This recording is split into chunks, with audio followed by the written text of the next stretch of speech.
Yeah, JD in the duffel bag, Chuckie Online again. I got another special guest. These lot are spoiling me. People I want to talk to, conversations I want to have, and today's another one. I got Jaykae with me. What are you saying, brother? You good? Yeah, man. You know what? Yeah, before we even start properly, like we was having like a little private conversation about the conditionings of eating certain foods and that, and I was saying, I think it came off a conversation I was having before with Jay and me, where he talked about like in certain countries eating dogs and all of that is just cool, but then here, because we're so used to just having them as pets and stuff like that. People lips their dog. Yeah, people lip. You get what I'm saying? You get what I'm saying? Yeah. People lips their dog in that, yeah. But for them, they think that that's a monstrosity, like someone eating a dog. Do you get what I'm saying? But we'll kill another animal and we'll just eat that or whatnot. But I think the wider conversation was, you know, when you're just conditioned to just eat certain things and then you think about it. I literally, all I eat is like, I eat chicken, but I go off it a lot. Red meat, not a lot. Fish, not a lot. Serious? Yeah, I've never had seafood in my life. Mad. Never had pork in my life. Yeah, in your life? No, man. Right, that's good. So there's things I've just got. Like if I eat seafood now, I look at it sometimes. I think that looks fire, but I think if I ate it now, I could be allergic to it. Yeah, I hear that. Yeah, like it might not settle with me, so I just don't bother with it. A lot of the time I just go veggie as well. Yeah, I do. Yeah. I can't do vegan. I can do. Have veggie you ever had though. a vegan day? Nah, but I've gone cook daily before. Like I don't know if I could do it full time in my life unless I was ill. If someone said to me, you know what, Boom, you've got this, that, and the other, you need to cut it all out, then I'll do that. But I don't think it should be so expensive to be vegan though. Like vegan's like the most expensive diet, I think. Yes, I don't understand why it's so expensive. Mental. But maybe it's because, especially if it's raw, it goes off quickly, maybe, and like maybe it's got a lot to do with, I don't know, preserving it or whatever. I don't know, bruv. But veganism is expensive, bruv. I went to one restaurant one time. It was peas. Went there with someone and spent about £60 on plant-based food. On veg. Yeah. Nah, but that's the misconception though. What? That it's veg? That vegan food is just veg. It's not much else, isn't it? Bro, you know that you could eat like Oreos. You could bang Oreos, bro. Yeah. That is not even healthy. You can get ice cream that's vegan and things like that. Like I've seen, like there's a lot of things, but it's still expensive though, man. It's an expensive way to live being a vegan, I think. Yeah. And it's a lot harder. Like you got to dig for things and look for your munches and that. Like I know what I like, innit? So I just stick to what I'm good with. Yeah, I hear that. Yeah. You're a hood man as well, innit? Really, you're a chicken. You love a chicken and chips and a yard. Yeah, that's like, if it's not like at home, all man eat is like the same I've been eating since a kid, bro. You know that? Like the same shops, man. What, Caribbean shop and chicken and chips? Yeah, and like curries and Asian food and that. Like that's what man's always at, bro. Yeah, spicy food. That's me. Yeah, I hear that. Yeah. Listen, honourable shout out to Charlie Sloth. Thought about this. Honourable shout out to Charlie Sloth. The reason why I say that is because I know it's been like 5-6 years since you did your Fire in the Booth. Yeah. And that was like probably around the times I started to know who you was. So when I say honourable shout to him, it's just a mention of somebody who is on things pretty early, whether it's him or someone that is like he's working with or whatnot. But like, I was literally just browsing through it again, and I was looking at you, and I was like, yeah, like the younger Jaykae.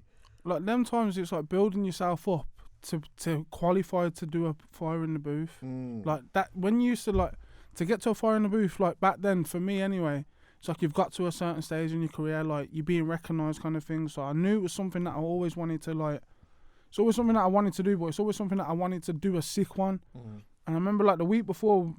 was driving up there and was late. It was like, only like 20 minutes late, and I was like, nah, you can't do it. I was like, what do you mean you can't do it? Like I didn't get the whole one extra. You got to book studio time and all this. You get me? So I'm like, yo, they're just being raw and not letting me do it. You get me? So I was screwing. Well, did you think that Charlie was powering you personally? I don't think I was speaking to Charlie. Okay. Like it's like producers and things like that. I know Delisa. Yeah, Delisa's sick, man. I know Delisa. To bits. But I just remember like, yo.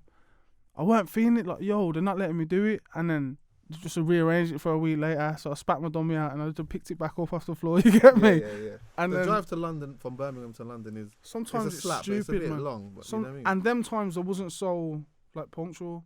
Like now I know my timekeeping and I know I need to be here by this time. I know what time I need to leave out home from. Do you know what I'm saying? So back then it was just, we got to be in London for 4. Yeah, we'll leave at 2:30. It's an hour and a half, but it's never, you know what I'm saying? It's just stupid perceptions. And I remember when we went there, I was like kind of drunk still. When I done that. Yeah, man. I was kind of drunk.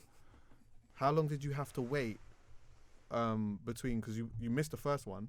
So then what? Did you have to do it the next day or the week later? A week later. Yeah. Okay. But yeah, you spent like, that fire in the booth was pretty much dedicated to your best friend and that, right? Yeah. Talk a little bit on that, like just the mindset that you was in around that time. We was like, my brother Yassine had a studio and in like, he had a massive like front room.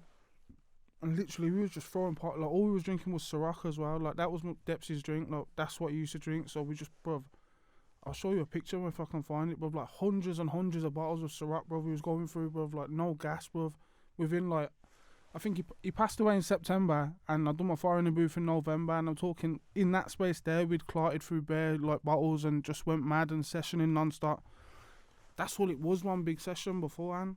Like every day waking up and we're going studio and it's just that. You get me, bro? Like probably crying and that. You know what I'm saying? It's just one of them. It's just a like mad situation. Yeah, do you know what? Even when I watched it then, I think one of the reasons why it kind of stood out to me a little bit was just off the back of it seeming like you use that time as therapy to a degree.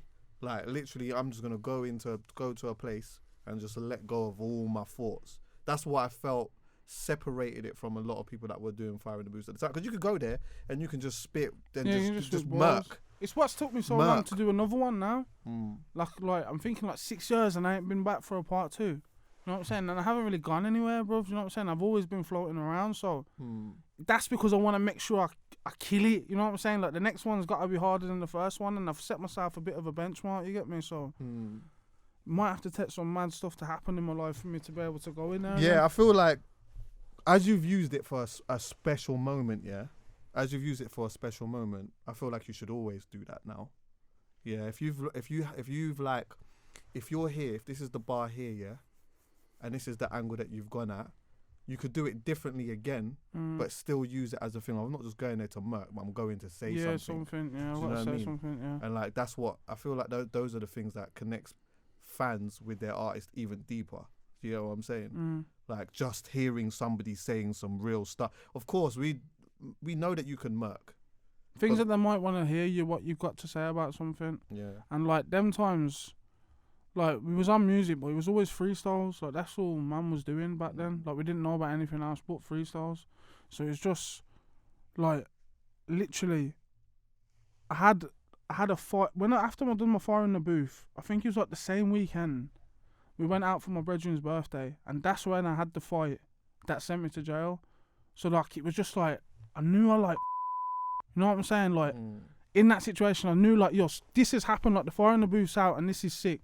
But I've got something that's like lurking in the back. Like I know I've got to like live up to. And I think I was in court in August or something like that. So from like the end of the year 2013 to August 2014, bruv, I just knew like, there's something I got to deal with in August, but I just always had it in the back of my mind. Like I never took it seriously, bruv, until it was like time to go court. Yeah. And so it didn't play on your mind at all? Nah, not like, really. Just knowing that, like life was going all right, man. Like we done Froggy EP, me and Daps did in 2014. Yeah. That was June. So like I done Skepta's That's Not Me remix.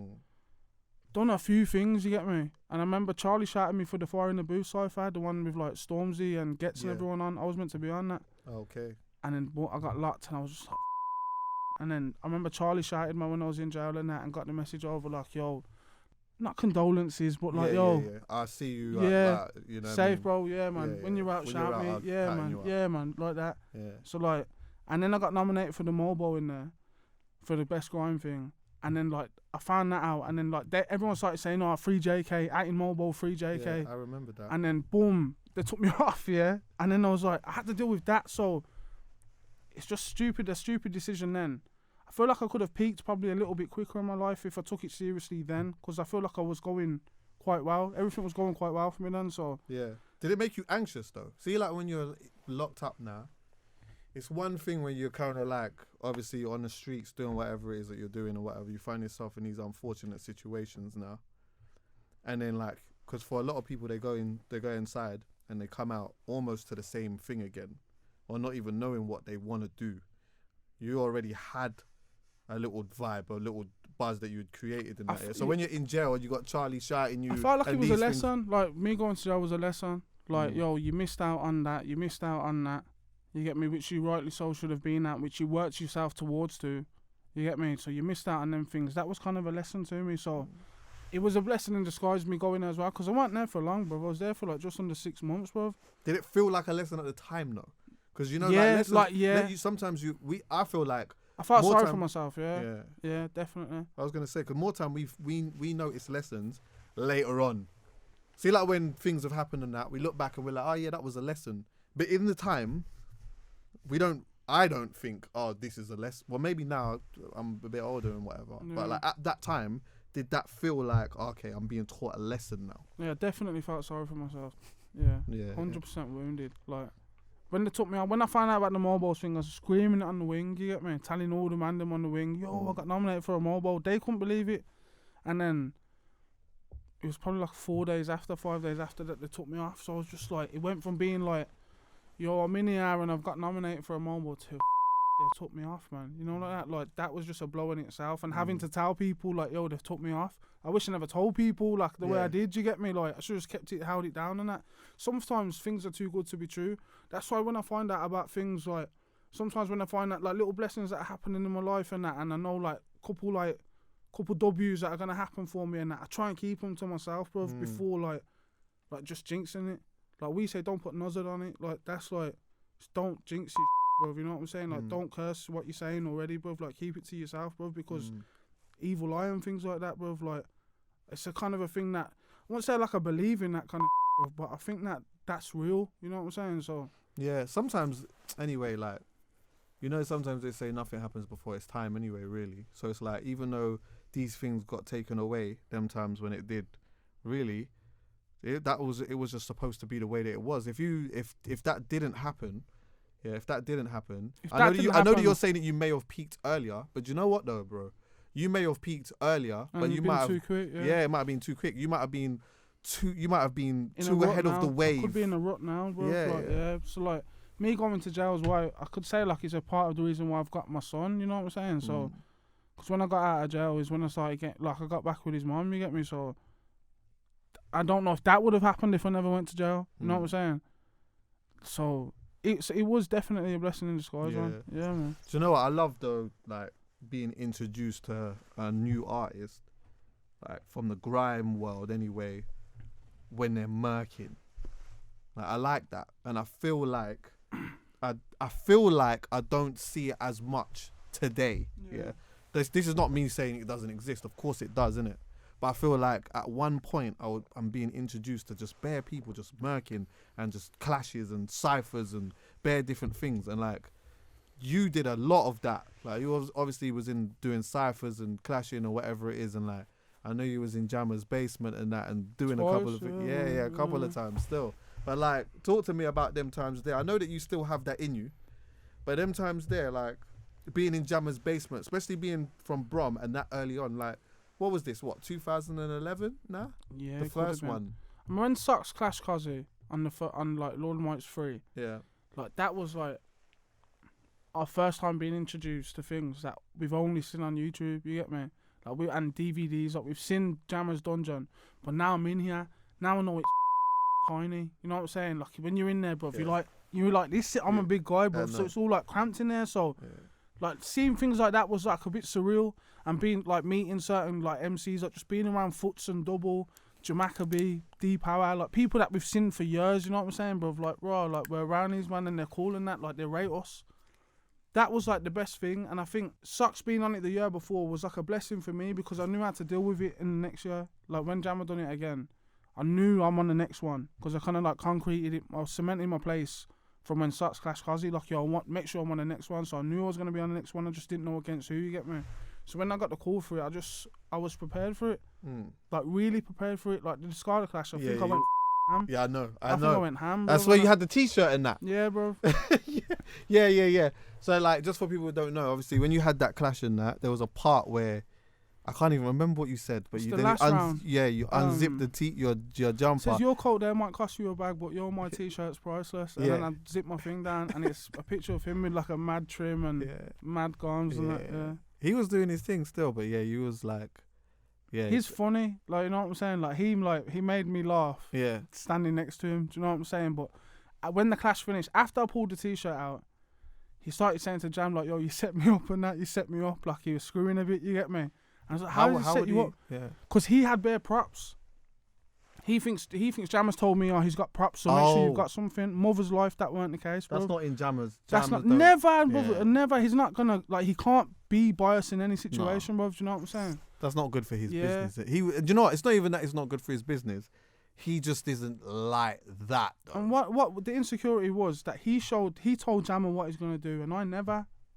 Like, mine was a surprise, you know like that? Like, it was a surprise. Like, Jammer was probably knew he was going to pull out something to me, and he pulled out a bra, he pulled out a mole, you know what I'm saying? He pulled out a couple things for me. So I just waited to the last round to just back out my thing, you get me? So he felt like it was a set, like, just at that time saying set up, and then he weren't on it for the bonus, and then we ended up, like, getting the bonus out of him. Yeah. But, like, me and him are cool, man. Like, I like Discarder a lot, bruv. Like, he's sick. Every time I link my man, bruv, like, it's blessed vibes, bruv. I like my man. He seems like he's got good energy still as well, man. He seems like a and he's a shallow as well, bruv. Yeah, proper. Yeah, man. I went in the war It's his with clarity, like, his clarity, the way that he says things and that.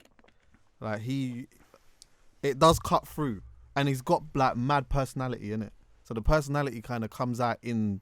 He's a proper grime MC. Yeah. Like, you know, have you seen like Double's thing on Colours where he goes boop, boop, boop, boop, boop? Yeah. Like Discarder knows how to do his voice in a microphone. Like, he knows how to present himself on the mic, bro. Like, he knows when to go up, when to go down. You know what I'm saying? When to put bass in his voice. Like, he's... Of course. Yeah, man. Bro, anytime someone mentions D Double to me, bro, in my head, all I ever think about is just a god, bro.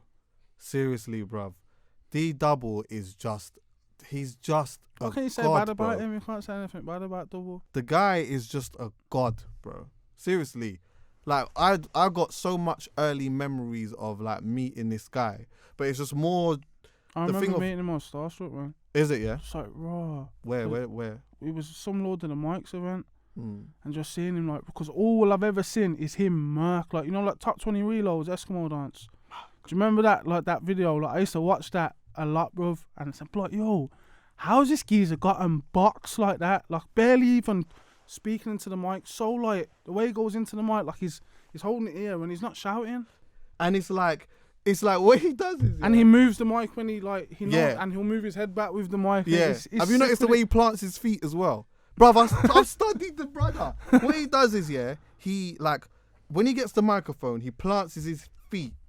Yeah, like in a certain way. He holds the microphone in a certain way, and then it's almost like, now whoever's around me, if you want it, this is what's gonna happen. Different. Sick, man. So how did you talk to me about the first time you met him? Actually, I can't remember like exactly. I remember like Foots and that was there, and like bare MCs that, man. I've only seen like on Lord of the Mics or something. Like Scratchy was there, and it was like it was when Sox was clashing Cozzy, so whatever events that was going on, and there weren't much that I could go to because they was banning me from going to them. You get me? Like Jam and that was saying, "Oh, you can't come in that because you might kick off." Just they wouldn't let me go into the things. So the ones that I could go to, bro, I was making sure I was getting seen at. Yeah. Like, correct me if I'm wrong. I feel like the Grime MCs from London, were probably the first, more so than the fans of London,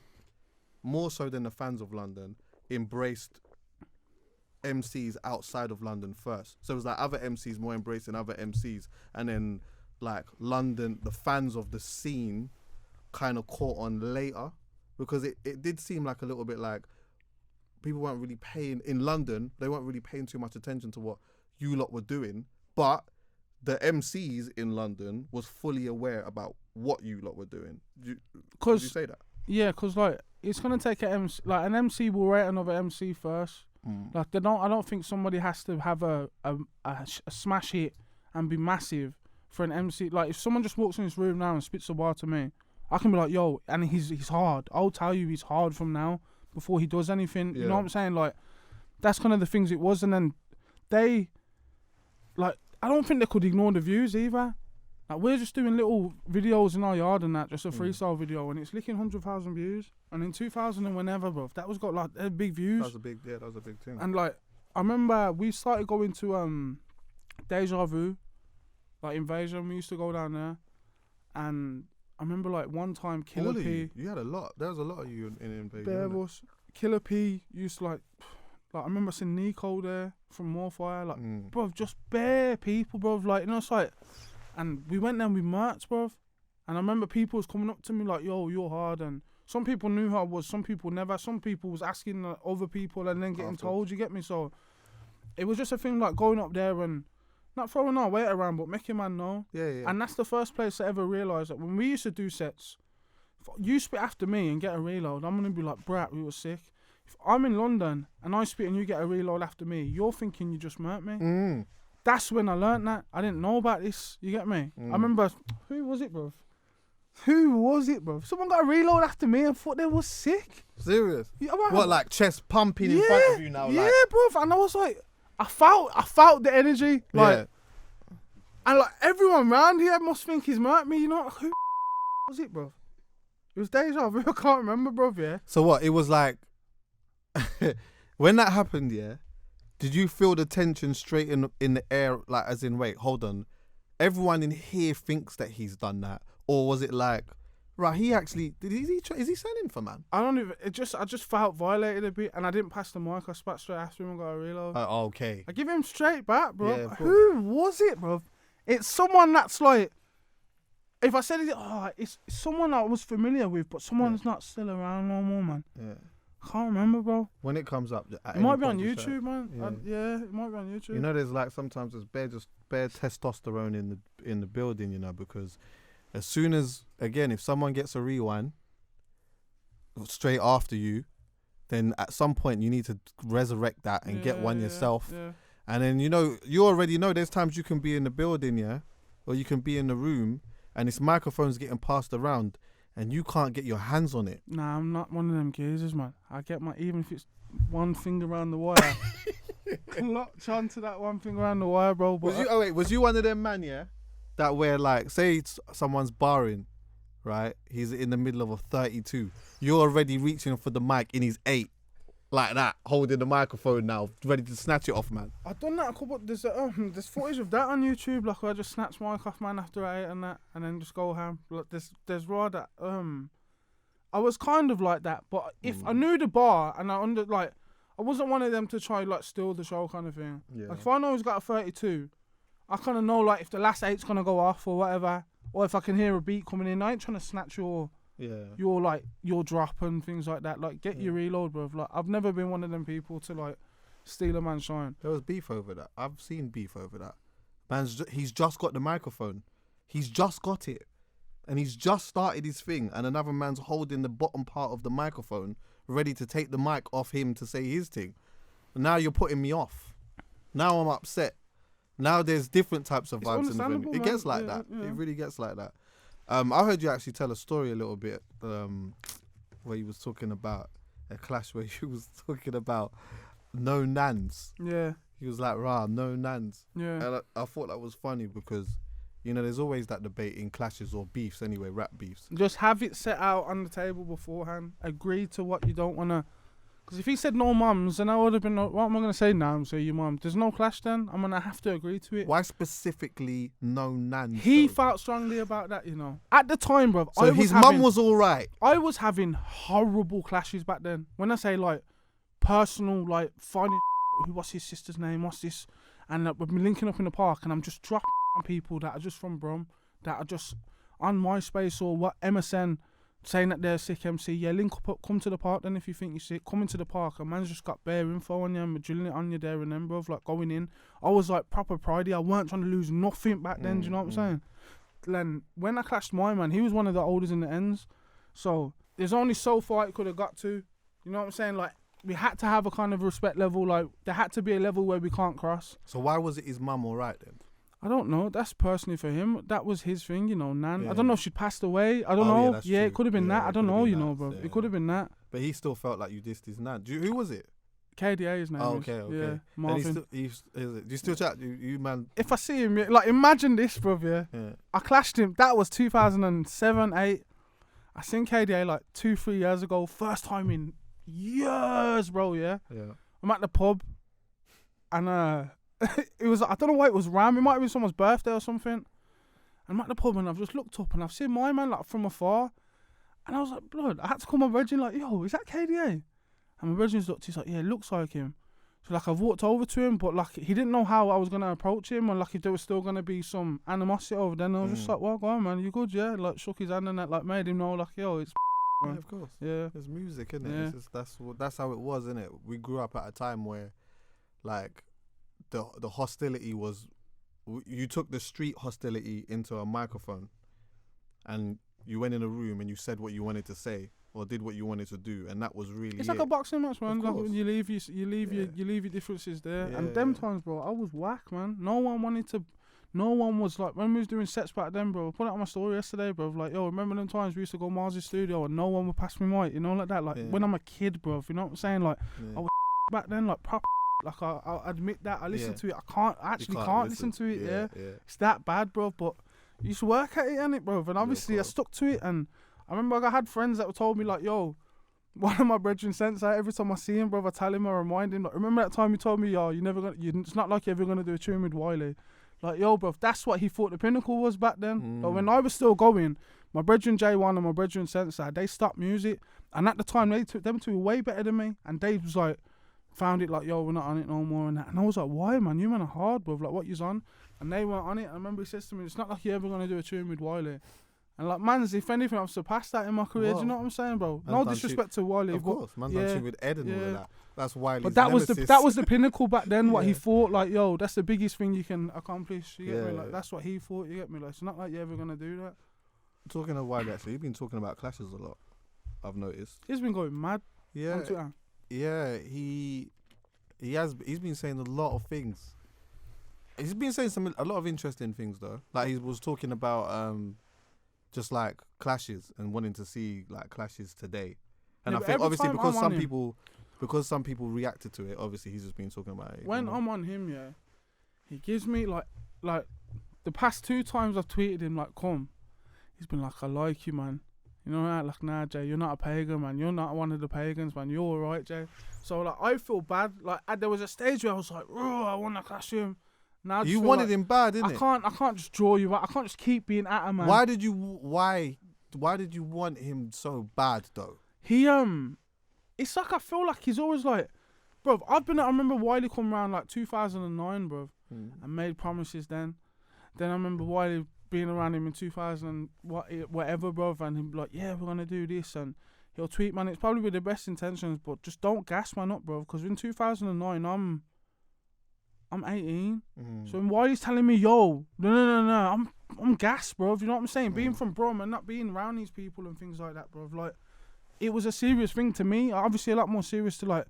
He was like promising things to do things with like Vader and Invasion and things like that. And so I've known him since then. And then it's just got to the stage now like he like feels like he fobs me off, like he don't really rate, man. And he's quite vocal about his thing, and I'm quite vocal. And on Twitter, bruv, I'm up at 8 in the morning. He's up at 8 in the morning, and he might just start saying something. And always starts at 8 in the morning. Always, no gas, because that's when I'm up. I wake up, bruv, do what I'm doing, bang my phone on. Yeah, Wiley. I'm just like, ah. And you know what? I can imagine that both of you don't spring up out of bed in the best of moods. He isn't that. Wiley, you know what? Like, I've got a lot of respect for him, and I will always rate him, bruv. And when he sent for Skepta, he said my name in there as well. He's like, oh, you can bring Jaykae along to protect you. I'm still gonna rise and do that, like. And I remember speaking to my brethren about it, and they was like, yo, if anything, that's a big up. Yeah. Like, he's bigging you up. Like, you can even bring Jaykae, and I'm still murk you, though. You know what I'm saying? Like, but I still felt like, yo, why me, man? You know what I'm saying? Like, why me? Like, Like, yeah, but that's a compliment. Still. Yeah, it and is you know a what it is, compliment. yeah? It is not enough. It's That's never. why I got him back with a jab myself, though. Yeah. But it's like I felt like he give me a little jab, so I'll give you a little jab, and then I see him like he's quite on it for a clash, bro. And I tell you straight, bro, my album's out in a few months, bro. Let's go, fam. I hear that loud. You know what I'm saying, bro? Listen. Catch him on the right day, and he'll That's be what down for that's it. what I'm saying about Wiley. Yeah, I feel like recently I've been prodding at him, and he keeps saying to me like, "Nah, man." Like he's vocal about it on Twitter, bro. He will tweet.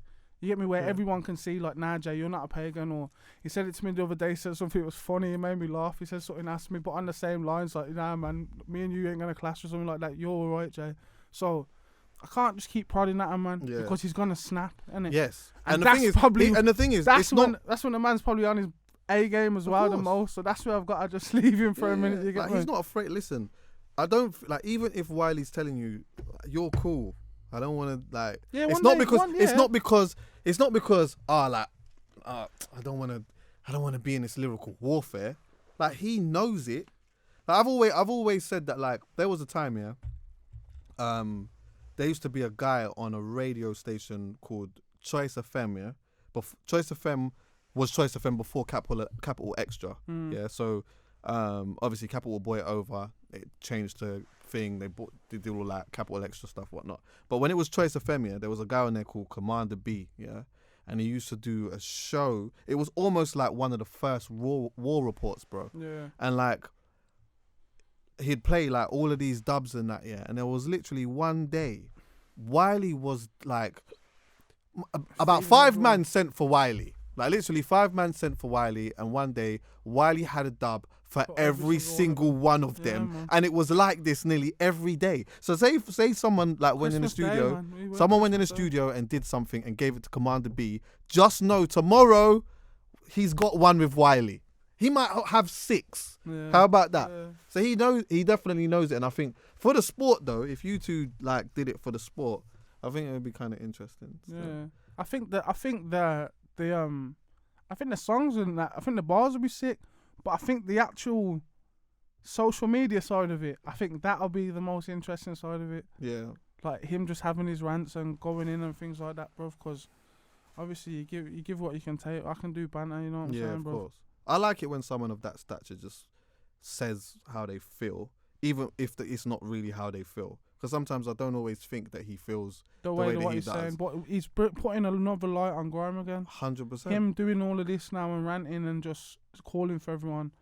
Bruv, people are reporting on it, blogging on it, and people are responding to it, and people are feeling it. Do you know what I'm saying? Like, it's a sport, man. Like, yo, we all, like, as Grime MCs, bruv, I feel like we've all come through clashing. Do you know what I'm saying, bruv? Like, that's probably the biggest way. But think of the biggest artists in genres sometimes, bruv, and who are killing it in scenes. They more time clashed each other, bruv. Do you know what I'm saying? Like, they've probably had their crosses and, you know what I'm saying, bruv? And they've probably got the most fans and things off it, bruv, because that's what people are attracted to. It's not always the good things, it's the things it's the clashes and things like that, and dividing people and having people saying team who or team who. Like, that's true. It's how it is. But deep this as well, just the last thing on Wiley quickly, yeah. He's doing all of this while he literally has probably the biggest song from the UK, from a UK artist, yeah. Like a super international smash. Do you know how much country I've been to this year? And I've heard Bosie, bro. Like, I've been to so many different countries this year and just heard that. And do you know what the funny thing about it all is? He's hardly said one thing. At a time where everyone would probably be like owning it and doing all that, he's on Twitter talking about clashes and just talking about stuff that he's more into. Like, it doesn't seem like he really cares about that so much. But he's got probably one of the biggest tunes. He's got one of the biggest tunes in the world. Of it as well. It's on his YouTube channel. Is it for real? Yeah, it's on Wiley's YouTube channel. Yeah, it's all like He's got like. I think he's got like a fair share of that. Yeah, so he's good. Yeah, that's why he's driving up and down all over the place. Big thing, fam. You know what I'm saying? He's in Cyprus. Like, I'll meet man on Devon Road now and Roman Road. It'll take you 9 hours to get there, bro. Bro, it took you 9 hours. So if one of them go and stand there now and just stand on the road like, yeah, come then by the next day you're still not there, bro. It's just gonna look like you're losing, bro. You know what I'm saying? Like, if I was Diz or I was Skepta, I would have just went to Roman and just Took a picture like this. Yeah, come then. Yeah, come on then. Yeah. It's going to take you 9 hours, bro, to get there, fam. You know? He's a proper joker. It's like a 4.5 hour flight, bro. Do you know what I'm saying? Yeah. Like, and all the other travelling, bro. What a guy, though, man. But I've been saying this for a minute. Daps would have heard me say this, by the way. Daps on the Maps is in the studio with us too. Not on camera, but he's here. And I've been so vocal about this over the last year, yeah. I felt like over the last year and a half, maybe even 2 years, for me personally, yeah, like I've just felt like Birmingham have had the best crop of MCs, yeah. And when I say this, because I don't necessarily want to say grime in particular. I just want to say more just from the tempo aspect of things, from 128 BPM to 140 BPM. I feel like you lot have got the best new. I know that you're not new, but like just the new wave of MCs, bro. Like there's like, so much of it. There's so much of it. It's happening in a lot of places, but I think like in Birmingham, a lot of people that have like you said in the past like 2 years that have like come up. They'll be around for a long time, and I think they'll be respected in Brom and be like legends one day. Do you know what I'm saying? Like, there's a lot of people that are doing things in Birmingham, and we're the generation of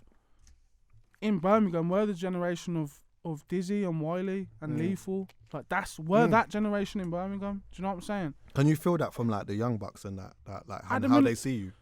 Yeah, how people like see me and like talk to me and treat me, bro, on road, bro. Like, it's love. Like, everywhere I go, fam, it's like it's just love, and people respect what I'm doing, and people are actually happy for what I'm doing. You get me? Because a lot of people didn't believe, more so. Like, if you ask people a couple of years ago, would you reckon this would be in like the Birmingham music scene in a whole?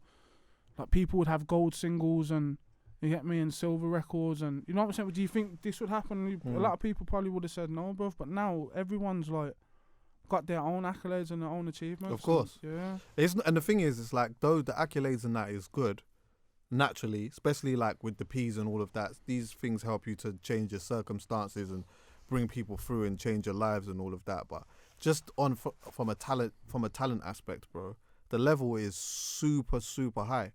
I think even Target a while ago, was it last year, had like a bunch of Brom MCs when he had his thing. And it was just like, literally, when you're looking at the other shows that he's doing, not to say that there isn't good stuff happening, because there's great moments in it, but it's like, I'm looking at the room and I'm like, rah, like the level in the room just seems super competitive and super high.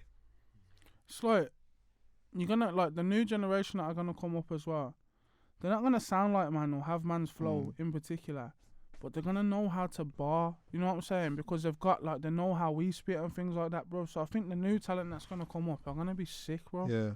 Like, whereas, like, this is what I'm saying, like I was just saying about generations, bro. Back then, Grime was in a position where people was just chatting shit and repeating 4 bars and eeny, meeny, miny, moles and that, you know what I'm saying, bro? Like, it was them kind of bars back then. Whereas, like, our generation, it hasn't really ever been that.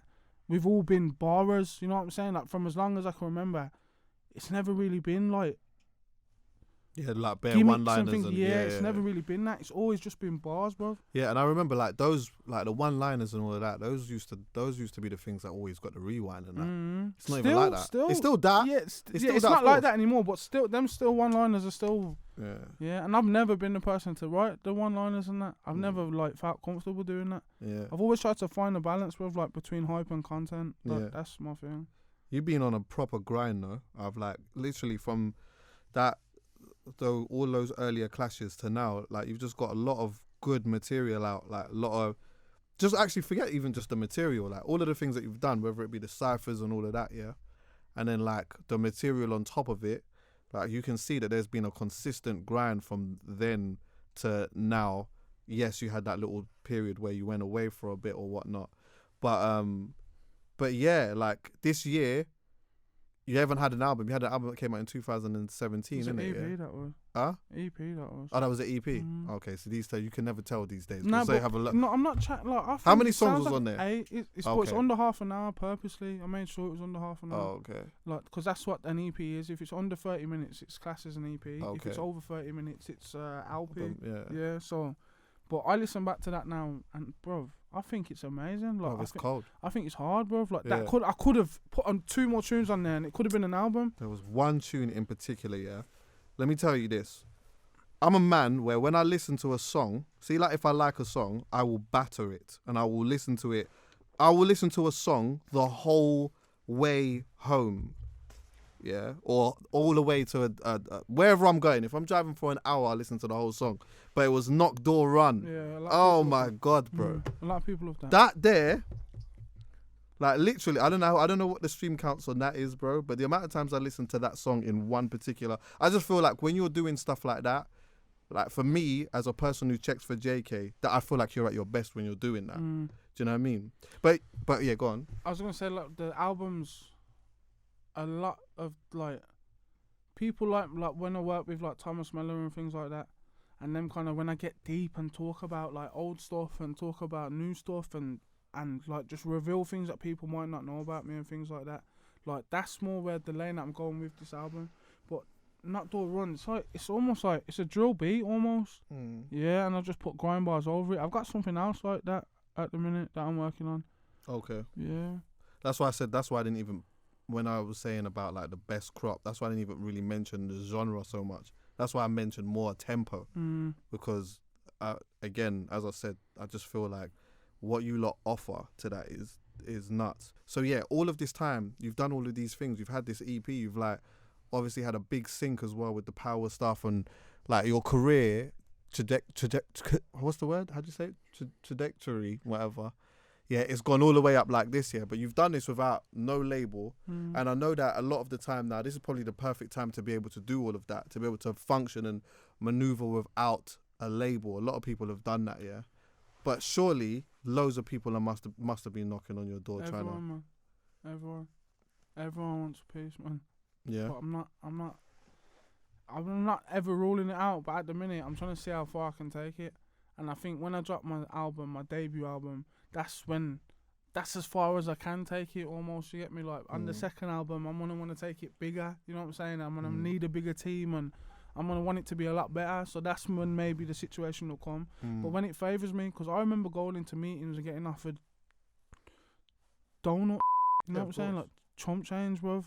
And I've seen it go up. You know what I'm saying? Like the offers are different now. The offers are big, bro. The offers are different now, bruv. And like, I think it's the best time that you can be independent right now because obviously everyone knows it's about Spotify and Apple Music and you know what I'm saying, know about streaming and there's avenues that you can make all your money from now and everybody knows about that and there's enough of an audience to accumulate enough to be nice one. You know what I'm saying? If you get your shit to a certain level.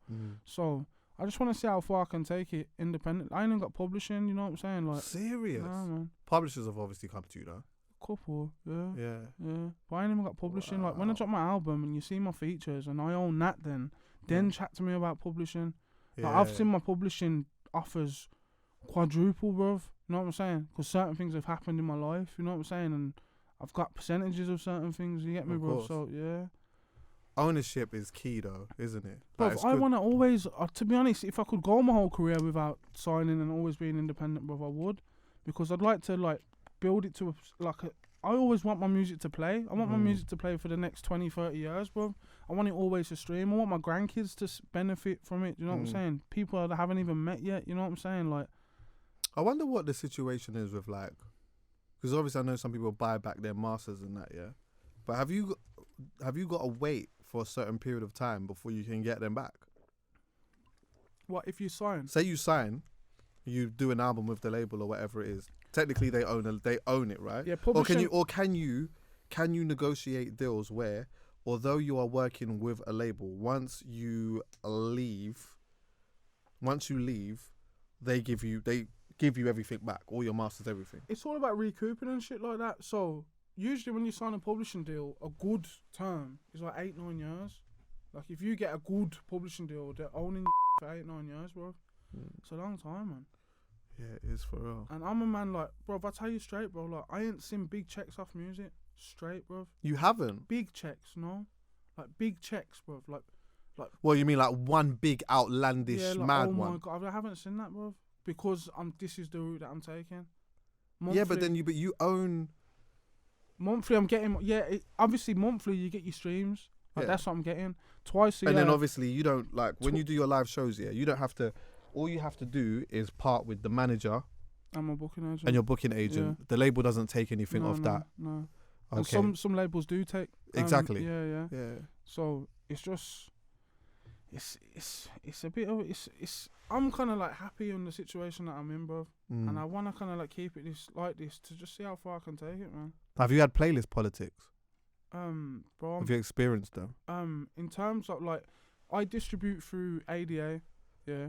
And ADA, a part of that, I get a guy called Patrick as my radio blogger. Okay. So if you're in radio, bro, like a lot of people, like especially in like Radio 101 Extra, like Patrick's a good guy. You know what I'm saying? Like everyone gets along with Patrick, and I'm lucky enough to have a relationship with him. So more as well, I had one extra box on myself, and I feel like I can get anything in one extra. Like I can DM a man or ring a man and have an interview lined up or a premiere. I can just do that because of the relationships that I've built with people. Patrick's kind of took me to the Radio 1 side now. So like the last 3 singles I've dropped have been playlisted on Radio 1. So like that's kind of like, that's one of the benefits, you know what I'm saying, that I've got on my team. Yeah. In terms of like, sometimes I feel like more syncs and things like that, I will always miss out on because I'm not with a publisher, and also because I'm not from London. Because I feel like a lot of people who the pie lands on, who have got the big like the money, the budgeting and the spend. There's 50 friends that might have a friend who could, you know what I'm saying, before he even gets to Brum. Do you know what I'm saying? So I feel like that's where I will miss out on, because I haven't got with publishing. Because I just feel like any opportunities and things like that, I'm not gonna. There's so many people that you might overlook before me. Do you know what I'm saying? But you're comfortable with that though, really. And I think that's good, to be honest.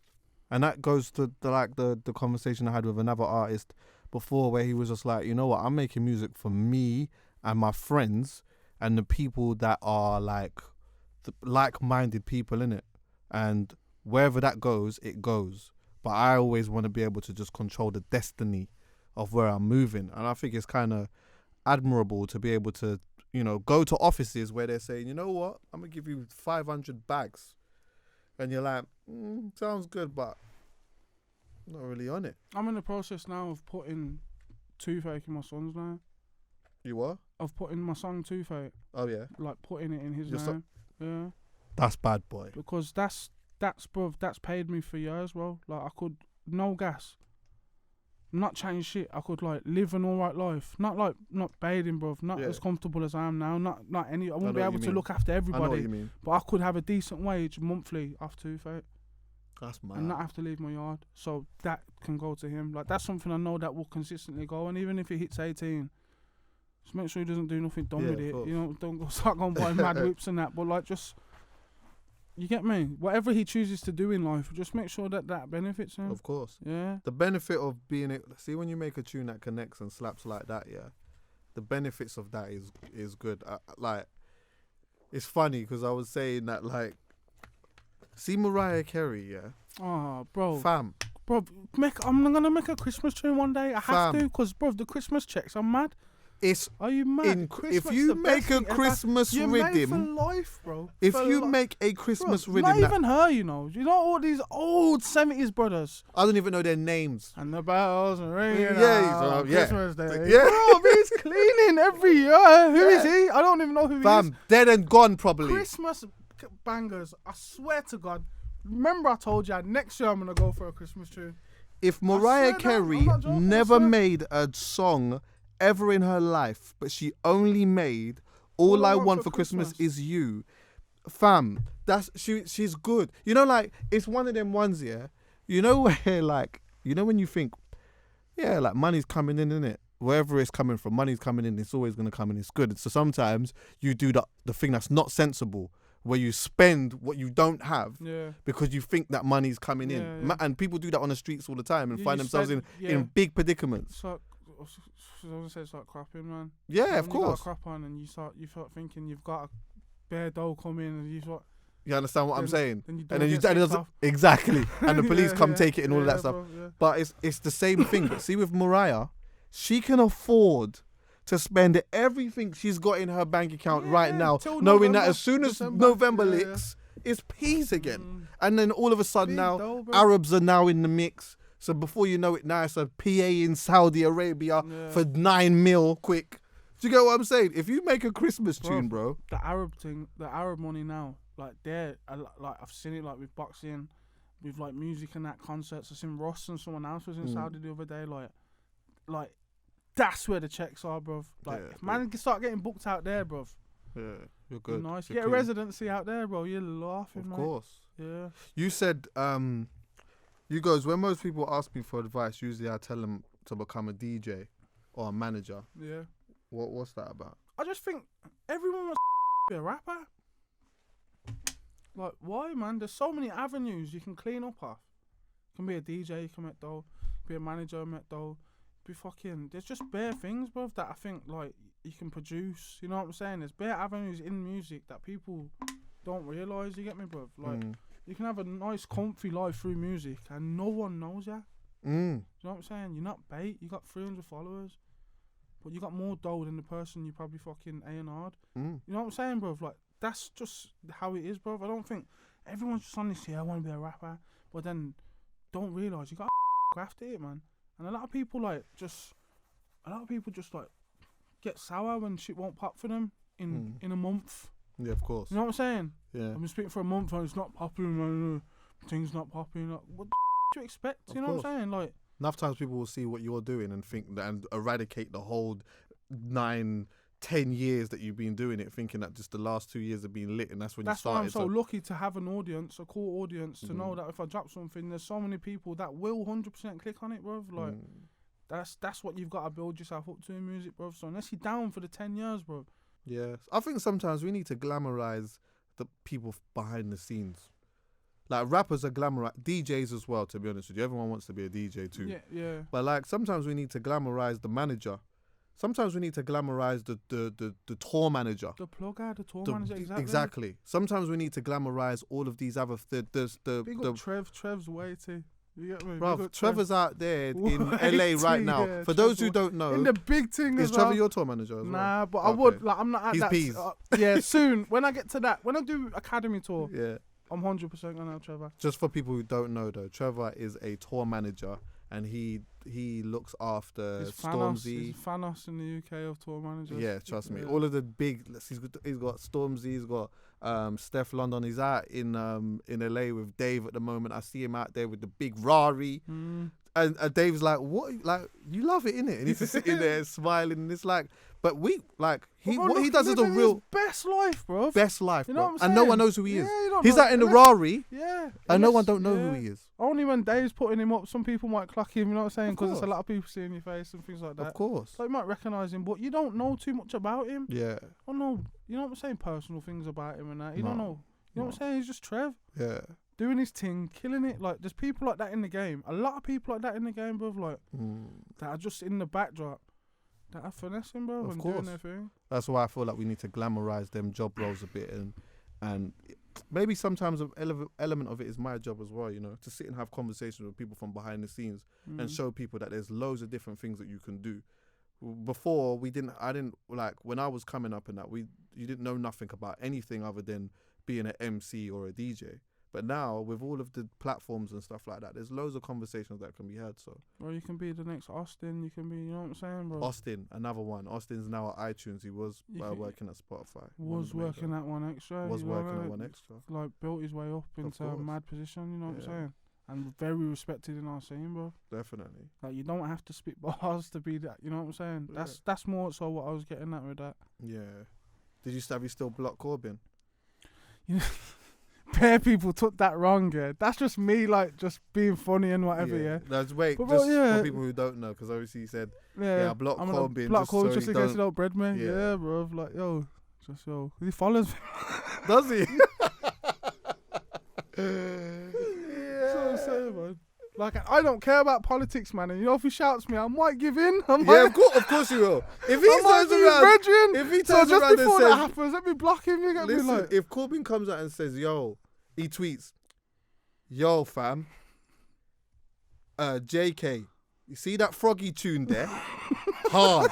I tell you now. I'm gonna quote tweet it, my G. Weak. Yeah, he's gonna be my G then. You know what I'm saying? Yeah. I don't care about politics, though, Yeah. bro. So but if he shouted, man, I'd get him.